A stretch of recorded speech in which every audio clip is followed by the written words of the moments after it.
I've said that soon after that happened, a lot of my friends left college to enlist. You know, they were fired up. And I was a little more cautious about it. I said I'd see about whether I should try to finish up, because I was trying to finish my senior year. I was a class of 43. And if I could get through somehow, then I'd be very happy to go. So that did happen that way after I got in the service and got my uniform. And most of the guys got shipped out, and I didn't. I was there for about a week. And then I was given special orders to take a train and go, and somebody would meet me in Washington off the train. I thought, I'll just hold out for major or something. Anyway, I get there, and they take me by a truck or something to this very secret location called Vint Hill Farm Station in Warrenton, Virginia. And that was where this cryptography stuff took place. And the moment you enter the gate there, you're a corporal. That's sort of funny. But most of the guys in the barracks were, you know, college graduates, even had a couple of PhDs. And we were, because I wasn't a linguist, and we had to learn all the various methods and stuff that we use, in the Navy and Army. So we got to know how to deal with our codes, both the Navy and the Army. And that's why our unit happened to end up on board a ship, which was a communications and headquarters ship for invasions, because the guy that was handling the invasion had to have some place as a headquarters before you could get ashore. There are gradations of security on the codes. Some codes, like if you're in the field or something, you got to be able to, it's got to be relatively simple. In other words, if you're on a field somewhere and you've got to get it done in a hurry, so it's got to be a simple thing. So there are various degrees of difficulty and also security. I think they started out with confidential, restricted, confidential, secret, top secret. And the top secret we encoded on a machine that's just like a typewriter. And they would have this cylinder that went in. It's more like a pancake, about an inch thick. Nowadays, that would be a chip. You know, it would be much smaller, but it was about this size, about the size of, as I say, a pancake. And they're different. They would be different constructed inside. You know, the wiring would be different. So we had several of those, and we had to pick the right one, stick it in the machine, and type out this stuff, and that thing would come out in 5-letter, you know, codes, and it was almost impossible to decode that without a machine that was set up properly with the proper disk in it. So that's how we did the top secret ones. Generally from general to general or admiral to general or something like that. We went to the Mediterranean. We started well, we got to Algiers eventually. Oran, Nez El Kabir and Oran was where we first started. And then we got ready for the Sicilian invasion there, invaded Sicily, back to Algiers, and was there for getting ready for the invasion of Italy. And we had a great time in Algiers. It's a good town. A lot of wine. And a lot of, you know, you could have a lot of fun. Had a date there, all that stuff. We did Sicily, we did Italy, Salerno, and that's where we had a really frightful experience in a way. We were bombed by the Stukas, and they found us at night. We had peeled off from the rest of the fleet during the night to get away from that possibility, but I was a bit frightened that time. Describe the scene. I mean, could you see in the dark? No, during general quarters, which is when something's happening, we're being under attack or something. They call it GQ, and they do a special announcement over it. So you have to go to battle stations, and of course the sailors that were manning the guns immediately go there, and those of us who were off duty, who are clerks, so to speak, we're supposed to get out of the way. We had to put on our helmets and our life jackets and sit down on the deck somewhere, wherever we were allotted to go, and just stay out of the way. We didn't do anything. So you're a spectator. We're a spectator. We're not doing anything except those who were on duty in the code room. So we're on deck, and the frightening thing about it is that these Stukas, you know, they are dive bombers. And first of all, they dropped flares from their planes to find us. Right. It was dark. I mean, it was night when this was going on. Pitch black. And we had a destroyer with us. And the destroyer ringed us and put its smoke down to cover our location precisely. But the Stukers would begin to dive. And we could hear them. And we'd say, okay, one's coming. And then they'd drop their bomb, and they'd land maybe 100 yards away, or 50 yards away from the ship. None of them hit us, fortunately, of course, but you don't know. Right. You're sitting there, and you hear this guy making his dive. It's sort of a screech. And you don't know whether the bomb is going to hit the ship or where it's going to hit it or what's going to happen next. You could be gone, you know. So you don't like that feeling very much. I didn't particularly. It's nothing we can do about it. You just got to sit there and take it. When I got to England, he ought to look up Lady Mountbatten. She invited us to her apartment, and we had a little tea with her and whatever. I didn't realize what kind of a gal she was until later. I mean, I guess she was something. Used that same technique with the actress Bibi Daniels. Yes. She was in the stage going in London at that time. We went to see her show, Panama Hattie, as I recall. Mm-hmm. And we give the usher a thing saying something about Harry Lyness told us to say hi to you, and so she invited us to pop into her wardroom or whatever after, and so she said, "Well, nice to see you guys," and I said, "Did you remember Harry Lyness?" She said, "Never heard of him." So I don't know what the story is. And Lady Mountbatten denied knowing him. We were at the tough one. Omaha? Off Omaha.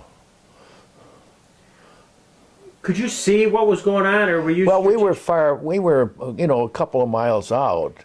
Mm-hmm. And we could see, we could hear, we could see the bombardment of the shore by the cruisers that were out even beyond us. They were lobbing shells over into it, and we could see the craft going in that were taking the soldiers and supplies and equipment in to the shore. We could see that. Of course, we did have that one episode during the evening of D-Day when George Hicks was broadcasting from our ship, the first live broadcast of an invasion, and from the Ancon. He was the Walter Cronkite of his day, I guess. He was very well known. And he was describing the scene. It was very quiet and peaceful that evening. The troops had landed. Some of the boats were coming back. We saw some of the wounded guys coming back toward their ships. We have yet to see a German plane over the amphibious convoy. which doesn't necessarily mean that we shan't see them before the attack is over. Now it's almost black dark, and you see the ships lying in all directions, just like black shadows on the gray sky, some signaling out to sea. And suddenly this German plane, we heard this noise, and it was just after I'd come off watch. I'd say it was maybe 8 o'clock or something in the evening. And we were on deck getting a breath of fresh air, and suddenly we see this plane coming at us, and it was a Fokker two-seater German plane. I didn't know it at the time, but it was low over the water to escape the radar, and apparently no one had picked it up, and it flew right at us. And I was standing there, and I could see it go right overhead. You know, it looked like it wasn't more than a few feet above our smokestack. Mm-hmm. And the moment it passed, then general quarters sounded, and then all hell broke loose. Because this guy, first of all, he took a couple of shots. They have a rear-mounted cannon or something on that aircraft. And it took a couple of shots at us, and then he went out and was going to turn around and come back. By this time, it was getting sort of dark, but the air was full of shrapnel and what do you call it? You can see the shots.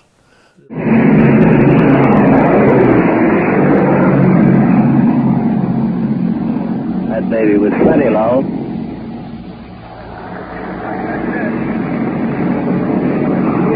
I think I just made the statement that no German planes have been seen, and I think there was the first one we've seen so far. He came very low, just cleared our stack, and as he passed, he let go a stream of tracer that did no harm. And then just as that happened, there was a burst of fire on the coast just off of us 5 miles.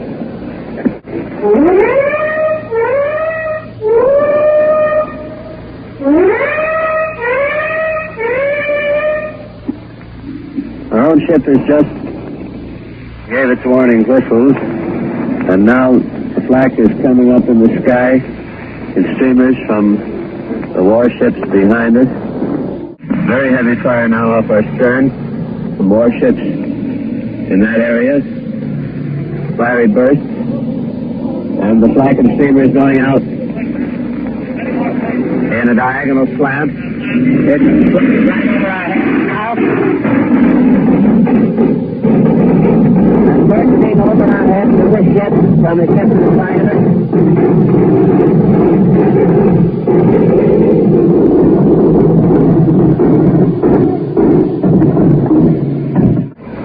Heavy fire from the naval warships, as well as 20 millimeter and 40 millimeter tracer, with the sounds you just heard, perhaps the burst or two of the bombs.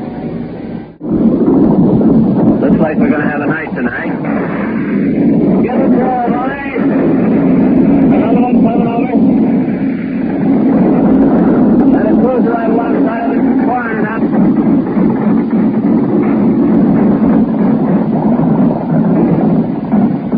Now 10 past 12, and the German air attack seems to have died out. To recapitulate, the first plane that was over, that we described at the beginning of the broadcast, was a low-flying German, probably Ju-88, that was leading the flight and came on the convoy in surprise, we believe, because he drew up and only fired as he passed by. And perhaps he was as surprised as we were to see each other. This is George Hicks speaking. I now return you to the United States. How'd you feel? I mean, you're getting the codes, and did you get a sense of how it was going? Yes, we did.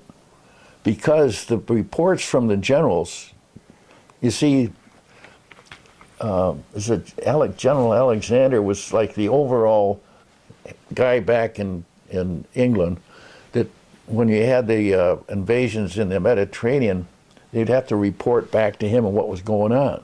So the general would give a 3, 4, 5 page report, and we were the guys that encoded it because it was Army stuff. Yeah. And so we saw it before they did in London. Did you kind of turn to your mate and say, do you have any conversation as you're listening or gathering it? Well, I'll tell you one thing we did, of course, we had a map of Europe, and we would follow it religiously of where our army was and what was happening. Actually, after several days, I don't know how long it was, we were offshore in Normandy, and pretty much our job was done because the shore was safe enough to have their headquarters there, and they didn't need us anymore. And so off we went back to England, then back to the States. In a way, lucky at Okinawa because they're Kamikazes. kamikaze. And fortunately, they didn't pay us a lot of attention for some reason. They were going after the cruisers and the battleships and the aircraft carriers, destroyers, not us. As they say, we could see them, what was happening, but they left us alone.